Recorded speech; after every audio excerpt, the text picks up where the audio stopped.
guys, welcome back to my channel, and if you're new to this channel, I welcome you. I'm back at gratitude. In today's video, I'm going to be showing you on how to make use of soldering iron to cut out your pattern, how to use soldering iron to bring out pattern without making use of scissors. You'll find this video so interesting and educative. And don't forget to subscribe to my channel. Much love to all my subscribers. If you haven't subscribed, subscribe, like the video and share. And don't forget to click on the notification bell so that you'll be notified whenever we have video for you. Thank you. Love you.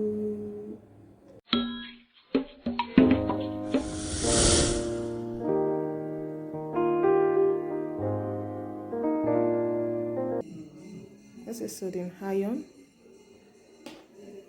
and this is where you fix to the socket.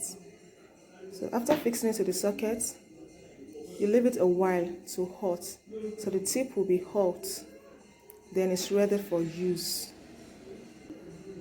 So I'm going to fix it to the socket now and leave it a while to hot, then make use of it.